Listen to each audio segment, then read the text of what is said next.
இந்த பூமியில் வாழ்ந்த மகத்தான தம்பதிகளில் ஒருவராக போற்றப்படுபவர்கள் அத்ரி மகரிஷியும் அவரது மனைவி அனசுயா தேவியும் ஆவர். அவர்கள் இருவரும் காட்டின் நடுவே அமைந்த அமைதியான ஆசிரமத்தில் தர்மம், பக்தி மற்றும் தபசுடன் வாழ்ந்து கொண்டிருந்தனர். அனுசூயா தேவியின் பத்தினித்தன்மை உலகம் முழுவதும் புகழ் பெற்றது. அந்த புகழ் தேவலோகத்திற்கும் சென்றடைந்தது. அதை கேட்ட சிவ, விஷ்ணு மற்றும் பிரம்மா ஆகிய மும்மூர்த்திகளும் அனுசுயா தேவியின் பத்தினித்தன்மையை சோதிக்க முடிவு செய்தனர். மூவரும் முனிவர்களாக வேடமிட்டு அத்ரி மகரிஷியின் ஆசிரமத்திற்கு வந்தனர். அத்ரி மகரிஷியும் அனுசுயா தேவியும் அந்த முனிவர்களை மகிழ்ச்சியுடன் வரவேற்று அவர்களுக்கு விருந்தளிக்க முன்வந்தனர். அப்போது அந்த முனிவர்கள் கூறினர், நாங்கள் உங்கள் விருந்தை ஏற்க தயார், ஆனால் ஒரு நிபந்தனை இருக்கிறது. அதை கேட்காமல் அத்ரி மகரிஷியும் அனுசூயா தேவியும் உங்கள் நிபந்தனையை ஏற்றுக்கொள்கிறோம் என்று உறுதியளித்தனர்.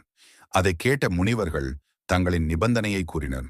நாங்கள் உணவு உண்ணும் போது அனுசுயா தேவி நிர்வாணமாக உணவு பரிமாற வேண்டும். இந்த வார்த்தையை கேட்டதும் அத்ரி மகரிஷியும் அனுசுயா தேவியும் அதிர்ச்சி அடைந்து நின்றனர். ஆனால் ஒரு முறை கொடுத்த வாக்கை காப்பாற்ற வேண்டும் என்ற எண்ணத்தில் அவர்கள் விருந்தை தயார் செய்தனர். விருந்தை பரிமாறும் நேரம் வந்தது. அப்போது அனுசுயா தேவி தன் பத்தினி சக்தியை நினைத்து இறைவனை பிரார்த்தனை செய்தார். பின்னர் அந்த முனிவர்களை நோக்கி புனிதமான நீரை தெளித்தார். அந்த கணத்தில் ஒரு அற்புதம் நிகழ்ந்தது. முனிவர்களாக வந்த மும்மூர்த்திகளும் பச்சிளம் குழந்தைகளாக மாறிவிட்டனர். அனுசுயா தேவி அந்த 3 குழந்தைகளையும் தாயாக அன்புடன் பராமரித்து அவர்களுக்கு உணவு அளித்தார். இந்த அதிசய நிகழ்வை நரதா மகரிஷி கண்டார். அவர் உடனே தேவலோகத்திற்கு சென்று இந்த செய்தியை தெரிவித்தார். அதை கேட்ட பார்வதி, சரஸ்வதி மற்றும் லக்ஷ்மி அதிர்ச்சி அடைந்தனர். 3 தேவிகளும் அத்ரி மகரிஷியின் ஆசிரமத்திற்கு வந்தனர். அவர்கள் அனுசுயா தேவியிடம் உண்மையை கூறி மும்மூர்த்திகளை மீண்டும் பழைய நிலைக்கு மாற்றுமாறு வேண்டினர். அனுசுயா தேவியும் அவர்களின் வேண்டுகோளை ஏற்று தன் தபசு சக்தியால் மும்மூர்த்திகளை மீண்டும் அவர்களின் இயல்பான உருவத்திற்கு மாற்றினார்.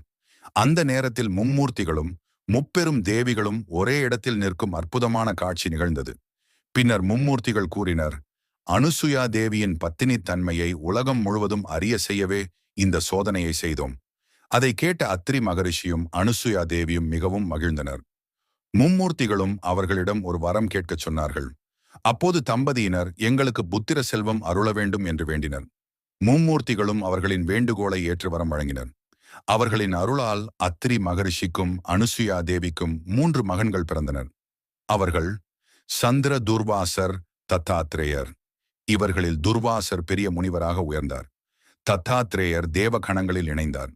மற்றொருவர் சோமன். அவரே பின்னர் சந்திர அல்லது சந்திர பகவான் என்று அழைக்கப்பட்டார்.